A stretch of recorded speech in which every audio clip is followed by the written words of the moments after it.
Legend dating back to the reign of King Charles II, that if the ravens that live at the Tower of London ever leave, the tower will crumble and our kingdom will fall. Well, the London landmark is doing its best to avoid that threat because for the first time in 30 years, 4 raven chicks have hatched at the tower. Here they are. And earlier I spoke to the Ravenmaster himself, SKAIFE, who's at the Tower of London. Well, we've had some magnificent chicks born here at the Tower of London. Quite unexpected, to be honest with you, but we've got them and it's marvellous news. You say it's unexpected, Chris, but come on, because there were 2 ravens, I think, what are they called, Huginn and Muninn, were brought in last year with this very much in mind. Ah, yes. So they are a breeding pair of ravens that were brought in, Huginn Muninn, and we needed to have somewhere quiet where we could actually get the ravens to do their business. And so we found a quiet area in the tower to allow us to do that. We didn't expect them to breed this year because obviously it was a huge move from one location to another. It was quite unexpected that they did, but they did. They'd settled into the tower and tower life here and adjusted to the environment and sound, and we've got some beautiful ravens. Now, over recent years, there were concerns that the numbers were getting perilously low because I know you're asked this every day on the tours that there are there.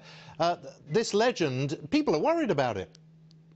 Yeah, should the ravens leave the Tower of London, will crumble into dust and a great harm before the kingdom. And of course, we here at the Tower, we wanted to make sure that the stories and the myths and the legends associated with the ravens continue on for the future generations to come and visit the Tower. And so we thought it would be a really nice idea if we could start our own breeding programme, of which we did, and we've been very successful. They all look lovely. Have they got names? Currently, they don't have names. We have one that we're going to keep here at the Tower of London. It was born on the 23rd of April, and so as it was St George's Day, we thought we'd call it George, or, because we don't know the sex, Georgina. No one's just shot something in the background, have they? What was that noise? I'm not quite sure. Maybe. I don't know. We could be down to... Anyway, let's not go there.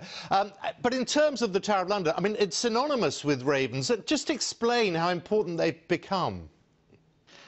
They're a real big attraction in the Tower of London. Of course, visitors come to the Tower of London to come and see the crown jewels of royal regalia, come on a Yeoman water guided tour, but they also come in and find out the myths and legends of the stories of the ravens. King Charles II ordered that 6 ravens be held at the Tower of London forevermore by royal decree. Do we have 6? No, we have a fair few more than that now, to be honest. Let's be honest, they're not going to fly anywhere. Haven't their wings been clipped? No, it's something that we used to do, but I don't actually know. I've been a Ravenmaster now for about 5 years, and I've actually changed their method of keeping them here at the Tower of London.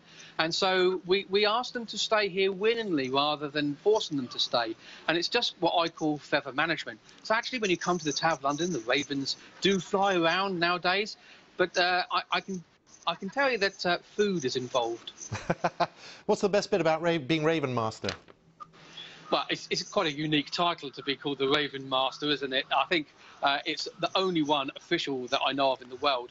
But the most amazing thing about it is I get to spend most of my time with some magnificent ravens. They are intelligent, beautiful creatures.